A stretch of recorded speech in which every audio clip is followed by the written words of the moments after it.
Queridos amigos, buen día. Hoy vamos a tener nuestro quinto episodio de Memoria Histórica del Ecuador y el tema que vamos a abordar es la conquista y fundación de Quito.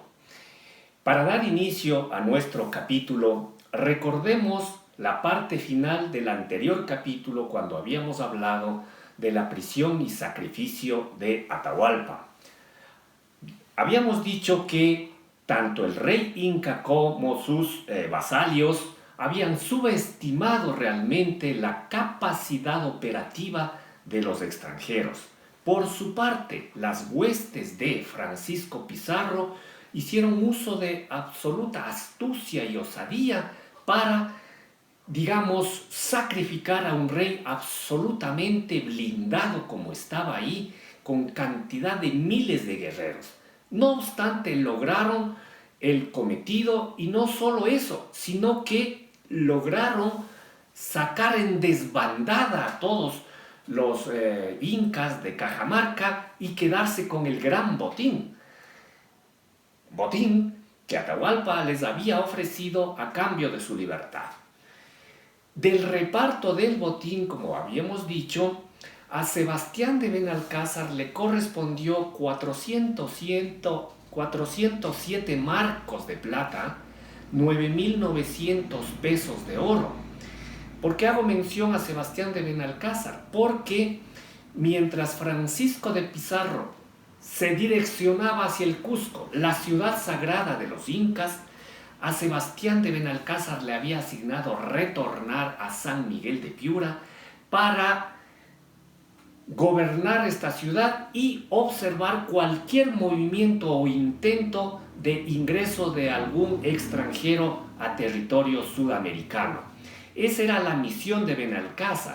Sin embargo, cuando él regresa a San Miguel de Piura, se va enterando de que hay una misión que está saliendo ya desde Centroamérica hasta territorio incásico, liderado por Pedro de Alvarado. Eso le motiva a Benalcázar para dejar San Miguel de Piura y dirigirse hacia el norte, concretamente hacia la ciudad de Quito, ciudad que, como era conocida, también había sido una ciudad muy importante dentro del Tahuantinsuyo, toda vez de que ahí gobernó sus últimos años el rey Huayna Cápac. Y a partir justamente de la división que hizo del imperio entre los dos hijos es que se propició la guerra civil, que a la postre terminó llevando al triunfo a Atahualpa, pero que fue sacrificado, según María Rovstorovsky, entre los meses de junio y julio de 1533. A partir de entonces, Benalcázar y sus compañeros, que aproximadamente sumaban 200 españoles, de entre ellos 70 a caballo, armas de fuego por supuesto, se dirigen hacia el norte, donde no va a ser muy fácil el arribo a la ciudad de Quito, porque van a haber una serie de conflictos. ¿Con quién? Con los ejércitos justamente del Inca, que habían retrocedido una vez sacrificado a Atahualpa, habían retrocedido y se habían ido a refugiar en la parte norte, en Quito, bajo el liderazgo de Rumiñahui. Sin embargo, los españoles están ayudados de algunos cañaris. Como ustedes saben, era una comunidad beligerante que había quedado enemistada con las tropas de Atahualpa. Y entonces estos 200 españoles y unos pocos cañaris empiezan esta gran cruzada hacia el norte. Por supuesto, como les digo, van a tener que ir enfrentando una serie de batallas con los ejércitos que se iban replegando hacia el norte. Una famosa batalla que recuerda la historiografía ecuatoriana es aquella del nudo de Tío Cajas, es decir, en aquel espacio de la provincia del Chimborazo entre Guamote y Tixán, que separan las ollas de Chanchán y de Riobamba, se produce una famosa batalla, digamos ya entre las huestes de Benalcázar y las de Rumiñahui. El saldo es que más o menos 700, 800 guerreros nativos quiteños son sacrificados en esta batalla y del lado español apenas 3 caballos fallecidos, unos pocos españoles heridos, pero no más. En todo caso, el saldo fue favorable para los conquistadores que luego de esta batalla tomaron fuerzas y siguieron avanzando hacia el norte. Subieron por Chimbo, llegaron a Riobamba y en esa avanzada las tropas de Rumiñahui seguían replegándose más hacia el norte. Otra famosa batalla se va a replicar esta vez ya muy cerca del volcán Cotopaxi, con la salvedad de que mientras se está desarrollando esta famosa contienda, erupciona el volcán, situación que permitió la salvedad, digamos, de las huestes de Benalcázar, porque estaban siendo definitivamente arrasadas. Las comunidades originarias, los guerreros de Rumiñahui, creyeron que los dioses se habían enojado. Y por eso es que explotó el volcán y eso también significó la desbandada de las tropas de Rumiñahui, que por suerte se siguieron reagrupando, pero siempre más hacia el norte. Quienes quedaron también consternados de semejante situación telúrica también son los españoles, que posiblemente habrán visto por primera vez una erupción de este tipo. Sin embargo, recuperan fuerzas y la avanzada no les detiene para nada y tarde o temprano Benalcázar y sus coidearios llegan en efecto a la ciudad de Quito, para lo cual Rumiñahui ya le había deshecho, es decir, había abandonado a la gente, había destruido mucho de la ciudad y en definitiva Benalcázar llegó a una ciudad abandonada. Pero claro, lo que a Benalcázar le movía en esta gran expedición hacia el norte era ir consiguiendo riquezas también y obviamente esperarse de tales riquezas en esta ciudad imperial, como llamaban, era la de Quito. Dada la desilusión de no encontrar tales riquezas, él sigue avanzando hacia el norte y se sabe que llegó incluso hasta Cayambe en búsqueda de oro. Fue consiguiendo pocos recursos metálicos, pero no más.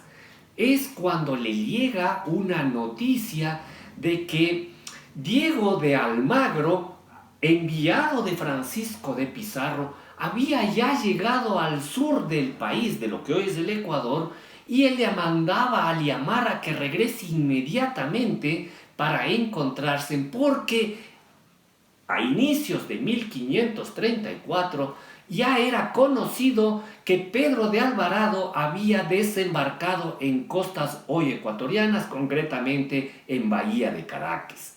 Claro, Benalcázar regresa inmediatamente y el encuentro con Diego de Almagro es en el valle de Riobamba, muy cerca de la laguna de Colta. ¿Cuál es la intención de Pedro de Alvarado? Había obtenido también un beneficio real para ir a conquistar el territorio quiteño, toda vez de que Francisco Pizarro había sacado el permiso, la cédula, para ir en pos de conquistar el territorio incásico, es decir, más hacia el sur y concretamente hacia el Cusco. Y por eso es que Pedro de Alvarado más bien iba hacia el norte, territorio en el que ya estaban justamente las huestes de Benalcázar. En efecto, se reúnen Almagro y Benalcázar muy cerca de Riobamba y para desestimar, para que las noticias le lleguen a Alvarado, lo que hacen es fundar inmediatamente la ciudad de Quito en territorio, como hoy les digo, provincia de Chimborazo. Este acontecimiento se produce el 15 de agosto de 1534 bajo la denominación de Santiago de Quito. Vuelvo, repito, en las planicies muy cercanas a Riobamba. Alvarado venía realmente muy bien equipado. Él traía 500 infantes, 227 caballos e incluso a algunos nativos guatemaltecos que venían a ayudar. Es un verdadero ejército.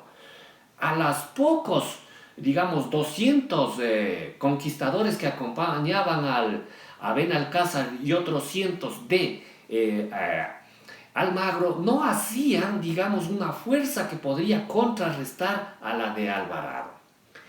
Sin embargo, Alvarado no cuenta con el apoyo de gente nativa que le puede ayudar a subir de la costa a la sierra, porque es que tampoco estaba orientado donde mismo está la ciudad de Quito. Luego pasan los meses. En agosto está arribando recién a Ambato Pedro de Alvarado, pero con una circunstancia. Su gente, sus conquistadores, sus acompañantes están diezmados, enfermos, han muerto muchos caballos, realmente están exhaustos y no están en capacidad alguna de enfrentar a las huestes de Benalcázar y de Almagro. Entonces, se vuelve a suscitar una nueva fundación a pocos días, casi por el mismo sitio, el 28 de agosto de 1534, bajo la misma advocación de Santiago de Quito, porque con esta segunda fundación lo que estaban es ya estableciendo el cabildo, es decir, dándole ya la corporeidad que se necesitaba para una ciudad. Es decir, creando la institución que iba a gobernar la ciudad de ahí en adelante. Para lo cual ya eligieron 2 alcaldes, como era costumbre, y regidores. Los alcaldes elegidos en aquella ocasión fueron Juan de Ampudia y Diego de Tapia. Los regidores quedaron Alonso Hernández, Pedro de Puelles, Pedro de Añasco, Rodrigo Núñez de Bonilla, Juan de Padilla, Diego Martín y otros más, que sumaban 8 regidores. Pues bien, para ese entonces Alvarado llega y se encuentra con, digamos, los 2 personajes claves de esta fundación, que son Almagro y Benalcázar, con una salvedad. Estas fundaciones las hace Almagro. Benalcázar prácticamente pasa desapercibido esta vez. ¿Ya? ¿Qué es lo que hace Alvarado? Realmente llegar a un acuerdo, porque él no va a enfrentarles. Sus tropas están totalmente enfermas y diezmadas. Lo que hicieron es más bien llegar a un acuerdo. Almagro le ofreció una recompensa por el esfuerzo desplegado para llegar en pos de conquistar Quito, y más bien que se regrese, y de hecho con esta recompensa Alvarado se regresa a Centroamérica.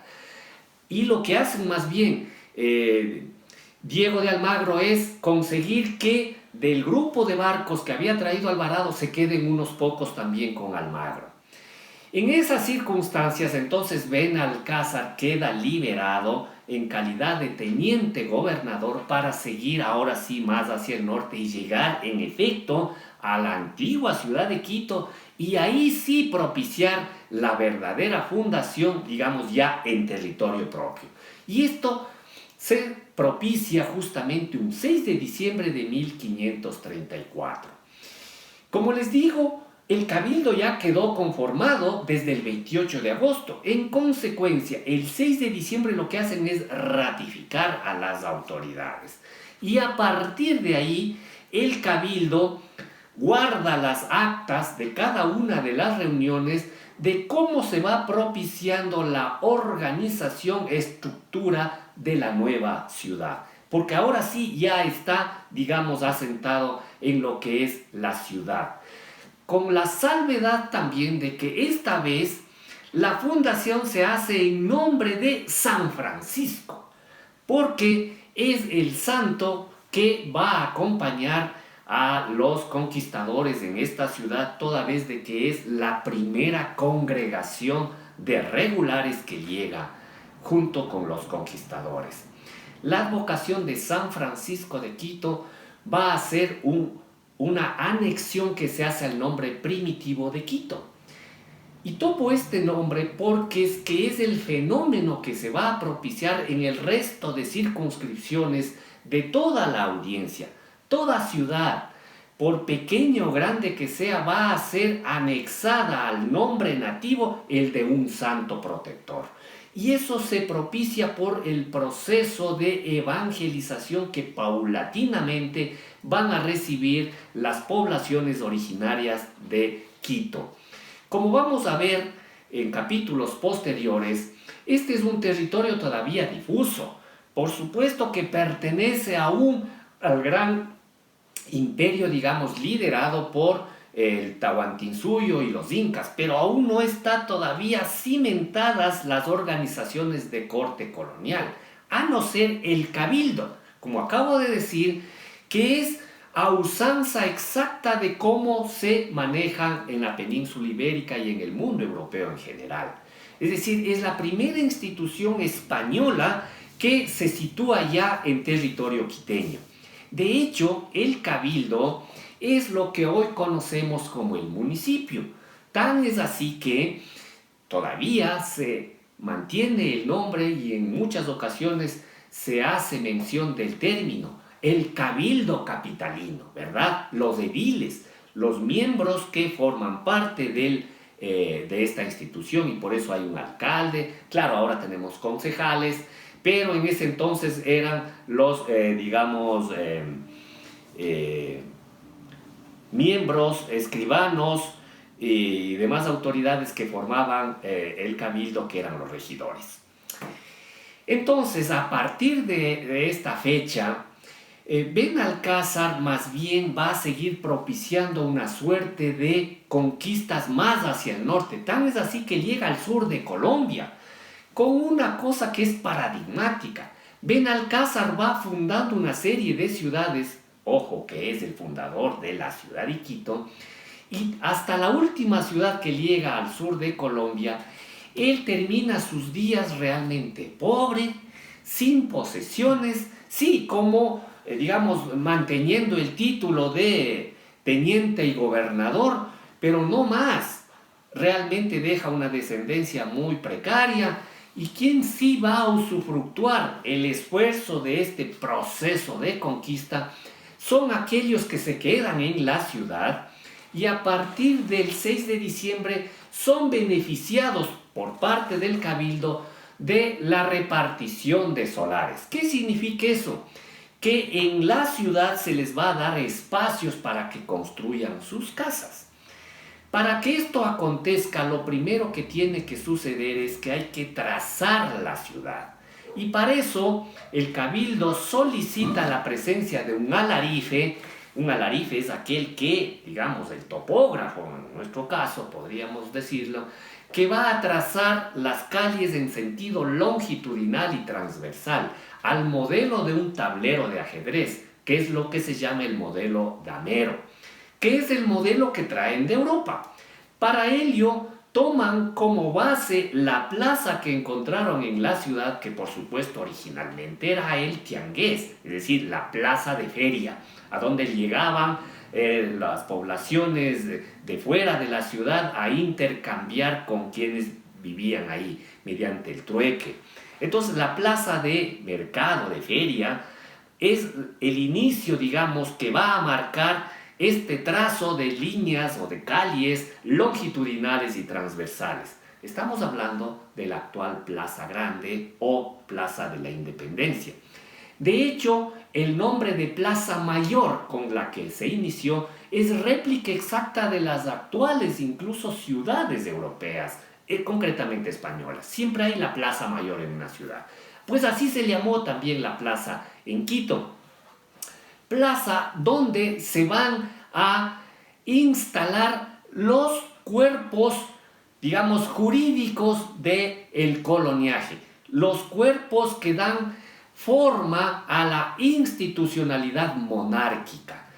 Justamente donde está el municipio, hacia el lado oriental de la plaza estaba el cabildo. Hacia el lado occidental va a estar la Real Audiencia, lo que hoy es el Palacio de Carondelet, tema que los hablaremos en los próximos capítulos.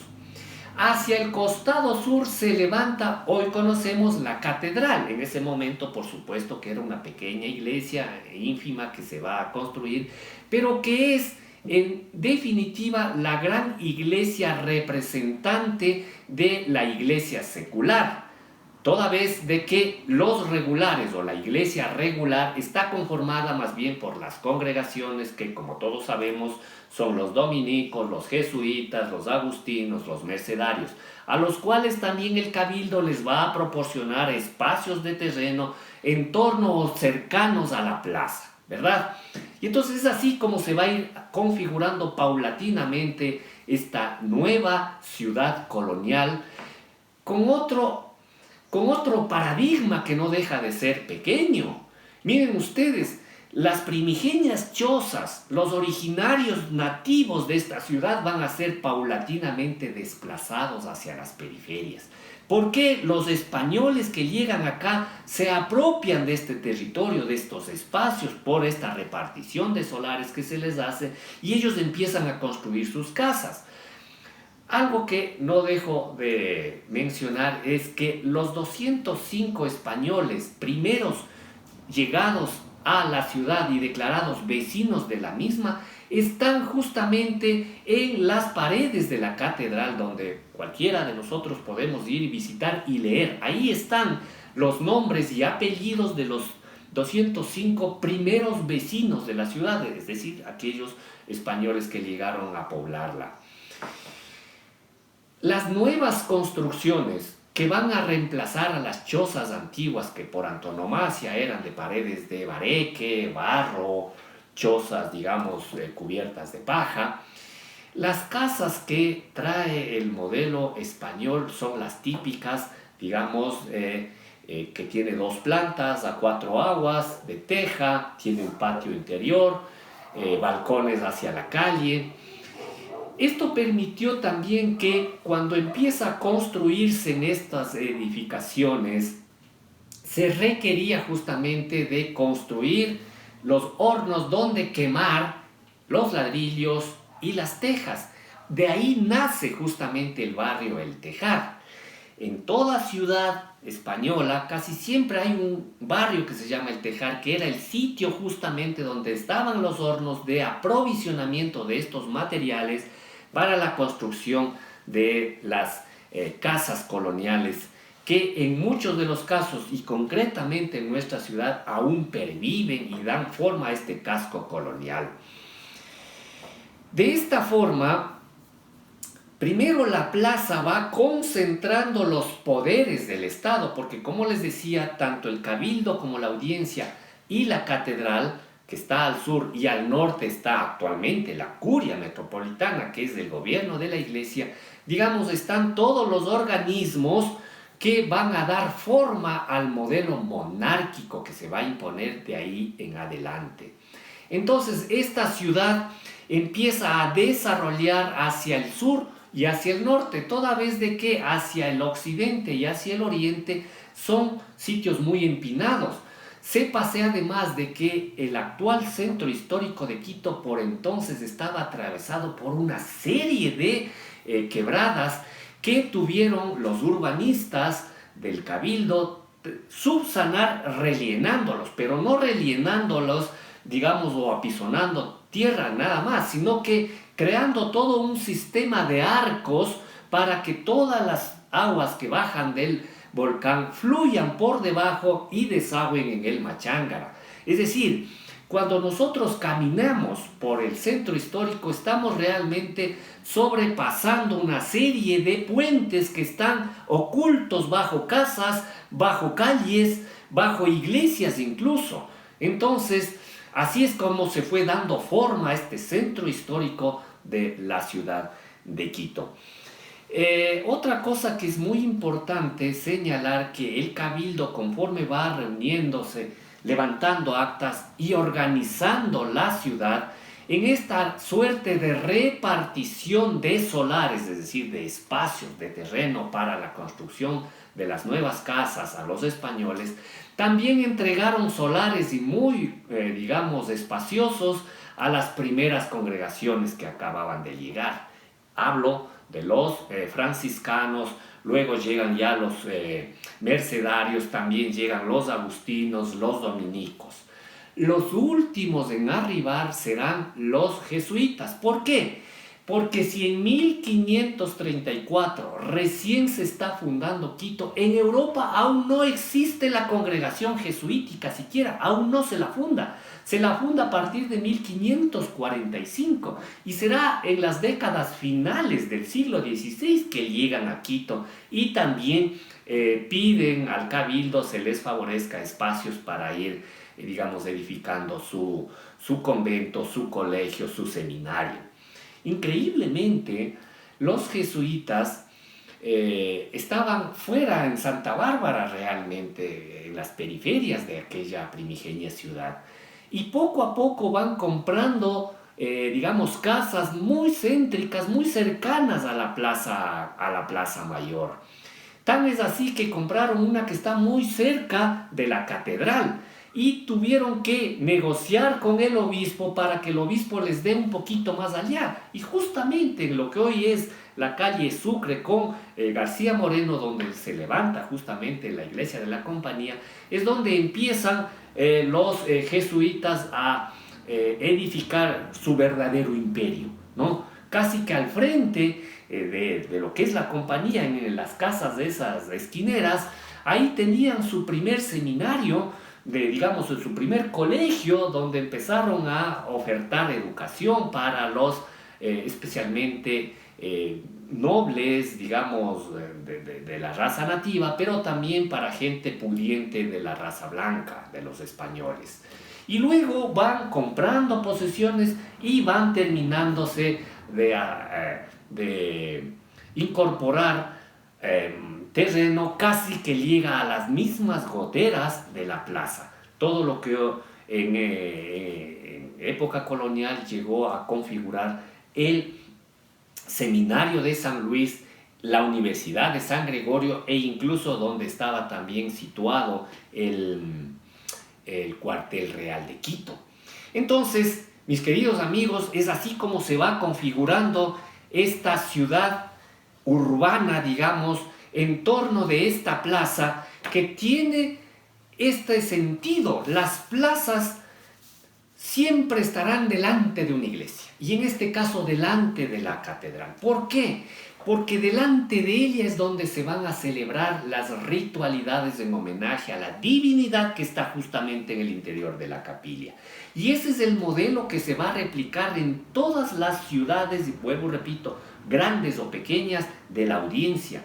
Como ustedes podrán comprender y conocerán, toda ciudad tiene su iglesia y delante tiene un parque. Originalmente era plaza, porque ahí es donde se celebraban las fiestas en homenaje a la divinidad. Con la particularidad de que en Quito se hace en homenaje a San Jerónimo, que es el santo jurado de los desastres terrestres, toda vez de que Quito sufrió una serie de embates por la erupción del Pichincha. González Suárez nos da un testimonio muy interesante de cómo se eligió al santo protector de Quito. Se hizo un sorteo en una ánfora, salió San Jerónimo y a partir de eso consta en un acta de cabildo que San Jerónimo sea, construido, esculpido una escultura para ponérsele justamente en el atrio de la catedral para en la plaza hacerle el homenaje. ¿Y cuál es el mejor homenaje que se le puede hacer a un santo? Y así reza en el acta de cabildo, es hacerle toros. Esa es una tradición que llega justamente con los españoles, porque es el acto ritual donde posiblemente hay derramamiento de sangre, que es la mejor ofrenda que se le puede dar a la divinidad. Y bajo ese estilo es que la plaza pervive y de hecho hay muchos testimonios de cómo se hacían los encierros de toros en esta plaza hasta bastantes años más adelante del periodo colonial. Ya muy tarde el periodo republicano se va a convertir en un parque. Así es que, mis queridos amigos, esta es la forma como se fundó originalmente la ciudad de San Francisco de Quito y comenzó su construcción del casco colonial, que en 1978, por el grado de conservación que ha mantenido, fue declarado Patrimonio Cultural de la Humanidad. En los próximos capítulos hablaremos de la estructuración del cabildo, de la estructuración del obispado, de la Real Audiencia, como los organismos que van a ir dando forma al sistema monárquico colonial que se va a imponer en el territorio a lo largo de aproximadamente 300 años. Así es que les espero para una próxima oportunidad y por lo pronto nos vemos. Hasta entonces.